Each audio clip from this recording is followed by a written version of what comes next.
of the path to.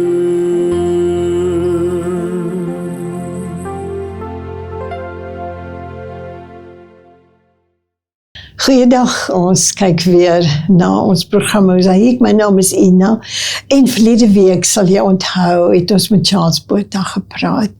Charles het op 'n plaas groot geword, bo Mpumalanga. En soos die ou wêreld nou maar is, het 'n mens doen jy maar wat die Jones doen. Jy weet, jy gaan saam met mense na die boeredag toe en jy gaan doen wat jy nie moet doen nie en die tyd is jou eie, so jy kan doen net wat jy wil. En dit het vir hulle op die ou end, kom ek sê maar, gevang. Want ek glo, as 'n mens in 'n huis groot word waar Jesus Christus geken word, en veral sy pa wat 'n oupa wat 'n predikant was, dan die Heilige Gees los jou nooit alleen nie. Jy dink, jy doen wat jy wil doen, want eventually kom God se Gees en hy raak jou aan. Ek wil net vir jou lees uit Romeine 8 vers 6. Die Bybel sê, die dinge waarmee die sondige natuur van die mens om besig hou, loop uit op die dood. Maar die dinge waarmee die Gees, die Heilige Gees hom besig hou, bring lewe en vrede.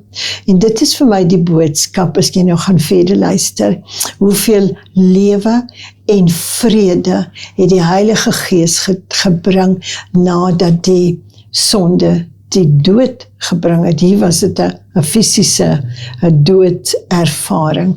Charles, dankie dat jy verlede week so lekker met ons gekuier het. Ons gesels nou 2021. Jy's 'n lekker boer, jy doen alles wat jy wil, jy werk hard, die diere gaan happy, jou vrou is daar, jou kinders is daar, saam met julle op die plaas, en toe kom COVID. Dankie Ina vir die geleentheid. Ja, toe COVID kom, in 2021 September, ek en my vrou het altyd vir mekaar gesê dat solank ons net nie op 'n longventilator beland nie, dan sal dit met ons oukei gaan, ons behoort dit te maak. So het dit nou gebeur dat ek toe nou positief getoets het vir COVID, en ek en Nadine is saam getoets, en ons het saam geïsoleer, en op die 12de dag van isolasie het ek 'n probleem ontwikkel toe die COVID in my longe in, en ek kon nie meer asem kry nie, en sy moes met my hospitaal toe gaan. Ek het toe eers in Middelburg in 'n private hospitaal opgeëindig, maar dinge daar het nie 100% lekker verloop nie, en sy het toe besluit om my Pretoria toe te laat skuif na Midstream toe. En toe ek daar beland, toe het die dokter vir my gesê, maar dit is eintlik klaar te laat. Ek moes alreeds op 'n longventilator gewees het. En hulle het gesê, nee, maar hulle gaan probeer. Hulle sal probeer, en hulle het toe vir my longventilator ingesit, en dit is toe ek die volgende oomblik myself bevind dat ek voel, maar ek is nie meer in my liggaam nie. Ek is uit my liggaam uit, en ek het myself in hierdie donker, duister plek bevind, en ek het daar gelê met geen pyn nie. Ek het wat pynloos, ek het gevoel of ek op 'n normale bed lê, en ek het hulle weet dat ek het 'n longventilator in, ek het drips op my gehad, 'n masjiene wat op my gekoppel is, en op daai stadium het ek niks van dit beleef nie. Ek het hierdie pynloosheid beleef, en hierdie donker duisternis, en ek het besef, maar hierdie duisternis en hierdie absolute eensaamheid wat ek beleef, is ek op 'n pad na 'n baie slegte plek toe, en dat ek voel die Here nie met my is daar nie. En die eerste ding wat in my kop opkom is om vir die Here te sê, Jesus, vergewe my soos jy die moordenaar aan die kruis vergewe het. En op daai moment, toe kom die demone van die hel, daar het sulke lang swart arms na my toe uitgerek, om my van die bed af op te tel. En die volgende moment toe uitdruk hierdie woorde van help my Jesus. Ja. En toe ek sê help my Jesus, het die demone weggegaan. En opeens het ek besef dat ek moet net Jesus roep. As ek Jesus roep, dan sal hy my help. En ek het altyd gevoel ek bid nie goed genoeg nie. Of ek bid nie lang genoeg nie. En net daar en dan het Jesus vir my laat besef dat deur net te sê help my Jesus, 'n gebed op sy eie is. En soos ek daar lê, het die Here na my toe gekom en vir my gesê, Charles, ek soek 'n persoonlike verhouding met jou. Jy het my altyd net geken wanneer jy my nodig gehad het, as jy gebid het vir reën, as jy gebid het vir finansiële deurbrake, of as jy haal op die plaas slaan, dan moet ek help. En dan moet ek ook gou kom, want jy het my nodig. En ek soek 'n persoonlike verhouding met jou. En ek het daar en dan besef dat ek 'n lewe van my eie geleef het, en dat ek nie Jesus in my lewe gehad het nie. En ek het daar en dan tot die besef gekom dat ek alles verloor het daar binne oomblikke, so hard soos wat ek probeer het om asem te haal, kon ek nie asem kry nie. En my pa het 'n sê ding op my plaas gehad van dat suurstof is verniet. Jy moet dit net self inasem. Ja. Met die gedagte van ons werk te stadig, jy moet harder probeer. En ek het dit aan my kinders ook oorgedra. My kinders het saam op die plaas geboer en hulle het daar groot geword saam met my. En ek het vir hulle ook gesê dat suurstof is verniet. Hulle moet dit net self inasem. Wat gaan van die plaas word as ek die dag sou sterf? En ek het dit eintlik baie kras gesê. Ek het gesê, wat gaan julle maak as ek vrek die dag? Wat gaan van die plaas word? En die Here het vir my gesê, maar dat, Charles, jy maak 'n fout, suurstof is nie verniet nie. Dis 'n gawe van Jesus dat jy kan asemhaal. Wow. En jy moet teruggaan na jou kinders toe en jy moet vir hulle gaan sê dat suurstof nie verniet is nie. En ek wens so ook vandag dat ek weer die geleentheid sou kon kry om net vir my pa te sê, pa, jy was verkeerd. Suurstof was nie verniet nie. Dis 'n gawe van die Here om te kan asemhaal. Ja. En ek moes teruggaan na my kinders toe. En ek moes vir hulle gaan sê dat ek is jammer, ek het 'n fout gemaak. Suurstof is nie verniet nie, dit is 'n gawe van Jesus. En ek het baie sondes en soos wat ek daar gelê het die demone na my toe gekom en my weer probeer vat en dan het ek net uitgeroep, help my Jesus. Ja. En soos ek so gelê het ek aan my bed gevoel, hoe my bed so beweeg, en dan die Here weer na my toe gekom, en vir my gesê, Charles, jy het jou sondes geregverdig, ek het baie dinge gedoen, en dan mense na my toe gekom, ek was 'n goeie mens. En as jy my voor COVID sal vra, waartoe sê jy gaan, as jy sou sterf, want ek met oortuiging gesê, hemel toe. Ja. En so ek kan regtig sê, die teleurstelling wat ek daar ondervind het van toe ek daar lê, en ek besef ek is op pad hel toe, was absoluut dit was 'n groot skok vir my gewees, ja. En dis hoekom ek die Here geroep het en gevra het, deur sy genade het hy gekom in daai laat stadium van my pad. Het die Here gekom en hy het na my toe gekom en gesê, maar jou dade gaan jou nie in die hemel bring nie. Ja. Want ek het baie van my dade geregverdig deur as 'n kerk of 'n skool na my toe kom en hulle hou 'n golfdag of hulle het geld nodig vir mense of kos nodig, dan het ek altyd gehelp. Ja. En dit was daai weegskaal effek gewees van as jy hier Sondag en dan gee jy iets en dan te trek dit daai weegskaaltjie weer balanseer weer. maar toe sê die Here vir my dat jy kan alles weggee wat jy het, as jy dit nie gee vir wie ek wil hê jy moet gee nie, as jy dit nie namens my doen of vir my luister nie, dan kan jy alles weggee in hierdie lewe en dan sê jy kan nie 'n plek koop in die hemel nie. En so het die demone weer gekom na my toe en dan sê ek, help my Jesus, en dan het ek weer gevoel hoe my bed beweeg. Nooit geweet op daai stadium wat is die plan met dit nie. En op 'n stadium, nou wil ek ook net vir julle sê dat die eensaamheid wat ek daar beleef het, kan 'n mens nie in woorde omsit nie. Jy kan dit nie beskryf vir enige iemand nie. Ja. En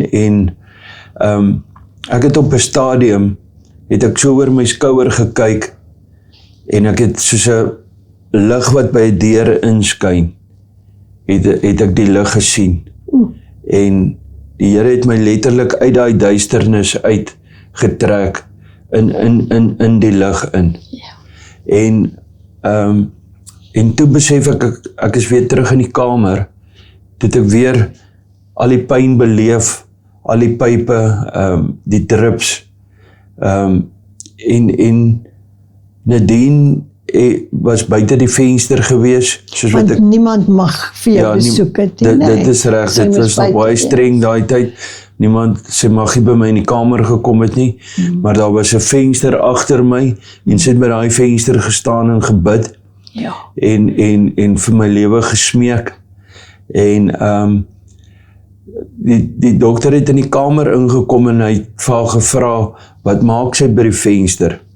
En toe sê sy bid vir my, sy en 'n pastoor Dawie en Madeleine Pieterse, hulle was van 'n dorp daar naby ons op Marble Hall, hulle het daar kerk World Shakers, hulle het hospitaal toe gekom om haar te ondersteun, en hulle het daar gestaan en bid en nagmaal gebruik, en hulle het ook, toe die dokter vir hulle gevra, maar wat maak julle hier by die venster, en hulle het vir hom gesê, nee, maar hulle bid vir my, dat ek moet leef, dat ek moet begin beweeg, en hy het vir hulle gesê, maar julle mors julle tyd, hy sê, julle moet huis toe gaan drink koffie, hy is onder diep sedasie, ek sal hom oor so 3 of 4 dae sal ek hom wakker maak.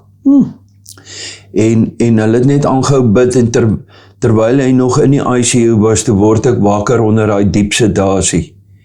En hulle het hom teruggeroep en hy het gekyk na die monitor en hy het na my gekyk en hy het gesien, maar ek word nou self wakker. Nadat hy nou net vir hulle gesê het, hy gaan my nog lank onder sedasie hou vir 3-4 dae. Ja. En hy het vir hulle gekyk by die venster en hy het vir hulle gesê, okay, keep on praying, it's working. Wow. En ek het wakker geword en in die volgende dag, hier by 5:00 die oggend, het hulle my ventilator uitgehaal en hier by die middag, hier by 3:00, 4:00, toe kon ek nie meer asem kry nie. En die dokter het na my toe gekom en vir my gesê, meneer Botha, ons moet die longventilator terugsit. En ek het vir haar gesê, asseblief moenie, laat my eerder doodgaan. Ek was so bang, ek gaan weer terug hel toe. Ja. En ek weet nie, hoekom het ek gedink, as ek nou daar sou sterf, ek nie weer sal hel toe gaan nie. Ek kon net op daai stadium nie alles by mekaar sit nie, maar sy het net vir my gesê, meneer Botha, ek weet jou vrou is hier buite, ek gaan haar laat inkom, om met jou te kom praat, en sy het dit toe gedoen, en Nadine het by my in die kamer ingekom, en sy het vir my gebid, asof ons die enigste 2 mense in die hospitaal is. Sy het vir my gesê, ek het vir haar gewys, ek kry nie asem, ek gaan nou dood. Toe sê sy vir my, maar jy gaan nie nou dood gaan nie, jy gaan die ding beklei. Soos Dawid vir Goliat beklei het, so gaan jy nou COVID beklei. Amen. Jy gaan nie nou dood gaan nie.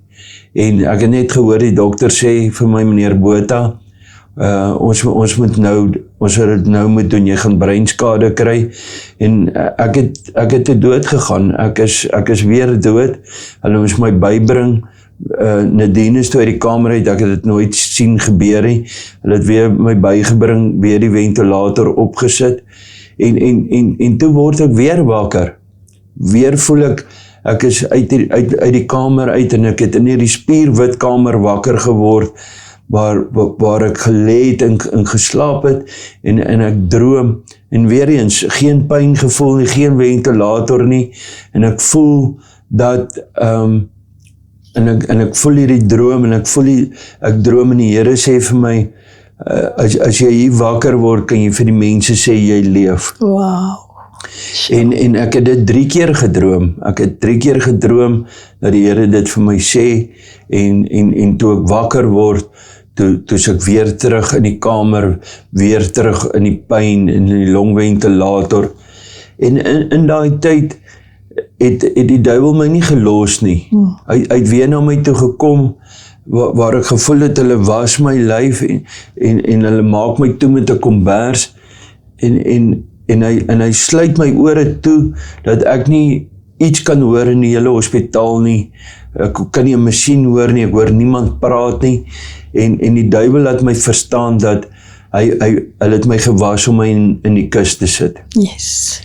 En ek kan nie verstaan dat hulle nie vir Nadine roep om my te groet nie, dit gebeur dan altyd so, en ek het werklik waar probeer ophou asemhaal, en ek het probeer dat my hart moet laat staan, maar die masjien het dit aan die gang gehou, maar ek het dit so hard probeer, dat die verpleegster wat my oppas, aan my kom stamp het, en vir my gesê, nee man, wat maak jy nou? En toe besef ek, maar dit is nie wat moet gebeur nie, die duiwel is besig met my, en dit het 2 keer gebeur, dat die duiwel dit met my probeer doen het, en daardeur wil ek sê, dat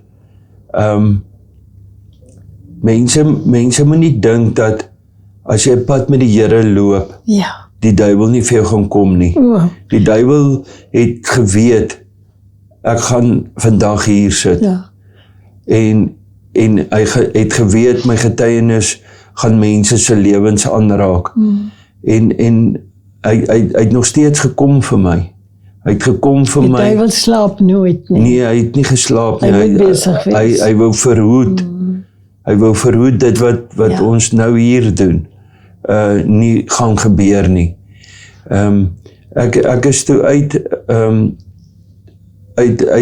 die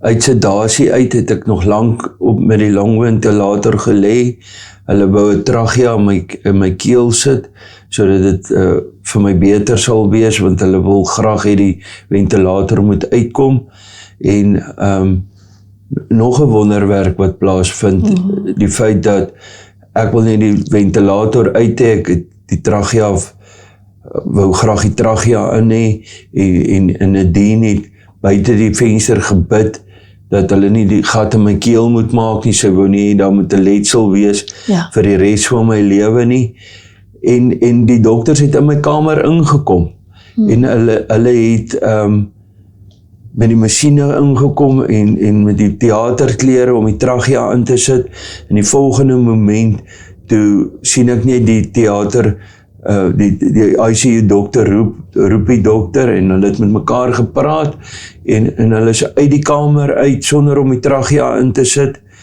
en ek kon nie verstaan wat aangaan nie, en die middag, toe haal die fisioterapeut die ventilator uit, en ek haal self asem. Amen. Ja. Amen. So, Toe kom die groot ontdekking. Toe kom jou groot ontdekking. ja, toe besef ek, dat die Here het 'n plan met my lewe. Ek het op daai stadium geweet, terwyl ek daar in die hospitaal gelê het, daar gaan iets groots gebeur. Daar gaan iets met my lewe gebeur, en dit wat met my daar gebeur, moet ek vasvang. Ek moet dit in my brein vasbrand, want dit gaan my lewe verander. Ja. Ek het op daai stadium nie geweet wat dit gaan wees nie. Ek het begin probeer uitfigure wat gaan gebeur met my lewe. Gaan ek dalk 'n kerk op die plaas moet bou? Ja. Maar ek het in verwondering gesit en gewonder, maar wie sal na die kerk toe kom? Hulle weet dan hoe het ek gedrink, hoe het ons partytjie gehou, en Ons het nou 5 minute oor, vertel vir ons vinnig. Toe wil jy die plaas verkoop? ja, toe op 'n dag, my plaas was nooit in die mark gewees nie. Op 'n dag het die man na my toe gekom en gesê, maar hy stel belang om my plaas te koop. En ek kan nie verstaan waar dit vandaan kom nie, want my plaas was nooit geadverteer om verkoop te word nie. En toe hy vir my die prys aanbied, toe weet ek is van die Here. Wow. Toe besef ek die groot ding wat ek in die hospitaal gedink het gaan gebeur, is nou besig om plaas te vind. Die transaksie het toe deurgegaan en hier sit ek vandag. En toe begin jy met bedienings. En toe begin ek, ja, toe die Here vir my uit die boerdery uit verwyder. Wow. En net soos Jesus nie geken was in sy gebied, in sy stad, so die Here my geskuif hier na waar ek nou is. En wat is jou bediening se naam? My bediening het die Here vir my die naam gegee, Fit for Jesus. Fit for Jesus. Ja, dit is 'n absolute bediening van, mense sal baie keer dink dit het iets met fiksheid te doen, met geestelik fit? Ja, dit is geestelik fiks te wees vir Jesus. Ja. As die duiwel oor jou mag het, oor jou verstand, oor jou siel, dan kan jy nie die Here voluit dien nie. Yes. Dit gaan absoluut om Jesus mense bewus te maak van Jesus, om fiks te wees in gees, in siel, in liggaam, fiks te wees vir Jesus. En nog 'n bediening? En dan ook om mense bewus te maak, en om mense te help daar buite, wat Jesus nodig het. So julle gaan van plek tot plek? Ja, ons gaan van plek tot plek. Ek gee my getuienis, en dan, soos die Here dit wil hê, stuur hy mense op my pad. Ja. Vir wie ons hulp verleen, om by Jesus uit te kom. Yes. Die kern is Jesus, en nie my lewe nie, maar Jesus se lewe. Dis 'n ongelooflike wonderlike mooi gelooflike getuienis. Dankie. So julle het nou vir die plaas verkoop, vir die kinders verduidelik, en toe hiernatoe gekom, en nou is julle op pad waarheen? Ja, ek moet net bysê dat dit 'n baie moeilike besluit was, oor dit 'n 4-generasie plaas was, en die kinders ook daar groot geword het, hulle het saam met my geboer, maar die Here wou gehad het, ek moes 'n generasiebreker wees, ek moes dit wat verkeerd gegaan het, moes ek in lyn bring met wat Jesus wou hê. En jy presies gesit waar hy jou wil sit. Presies gesit waar, ons het ook ander besighede begin, want om Fit for Jesus te kan finansier, het 'n mens geld nodig. Ja. En so het die Here vir ons is op pad George toe. Ons het daar besighede begin, en ons gaan ons bediening uit George uit voortsit. Amen, amen. Wat 'n mooi getuienis, Charles, wat die Here vir jou gevat het op die plaas, terug op die plaas, kinders help, en toe kom COVID, en toe kry jy eye-opener. Dit wys net vir my hoe die Heilige Gees se hand op jou was, ten spyte van wat julle gedoen het op die plaas, dat julle nie 'n geestelike, Christelike lewe gelei het, maar toe kom die deurbraak.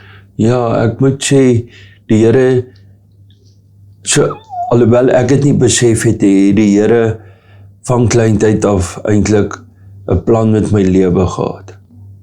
Ja. Maar ek moes daai keuse maak. Maar jy het ook 'n ander bediening, Vuur en Vlam, nee. Dis reg, ja. Wat is dit? Wat ek en Nadine saam doen. Ja. Ons help mense wat huweliksprobleme het Okay. en berading doen. Wonderlik. Ja. Maar ons sal volgende week bietjie meer van haar hoor. Ons tyd is Dis reg. ongelukkig nou verby. 100%. Baie dankie dat jy gekom het. 'n Baie seën op julle pad na George toe, waar 'n nuwe omgewing gaan wees, soos jy sê, besighede. Want die mens het finansies nodig om vir die Here te werk. Ongelukkig. Oral moet jy betaal. Alles reg. kos geld. Dis reg. Baie dankie dat jy met ons kom gesels het. Baie dankie vir die geleentheid. Het jy Ina. net so 'n minuut in jou kamera kyk en praat met die mense? Sê vir die mense. Ek wil net sê dat mense moet regtig 'n keuse maak rondom waartoe hulle wil gaan. Daar is 'n hemel en daar is 'n hel. En ek wil net vandag dit is my hartsbegeerte dat almal sal hemel toe gaan. Maar 'n mens, ek moes daai keuse maak. Die keuse om vir Jesus te lewe is nie maklik nie. Dit is maar soos ons hierdie Paasnaweek verby is, besef ons wat het Jesus op die kruis gedoen vir ons. Hy het gesterf en moes betaal met sy lewe. Wat is die opoffering wat jy wil maak? Daar's mense wat nie kan ophou drink nie, wat nie kan ophou rook. Is dit werklik so moeilik om daai besluit te maak om vir Jesus te leef? Om daai keuse te maak om die smal weg te kies? Ek wil net sê dat daar waar ek was op pad hel toe, is 'n baie groter teleurstelling as om 'n keuse te maak om vir Jesus te leef.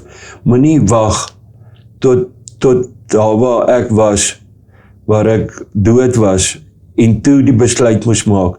Maak vandag die besluit.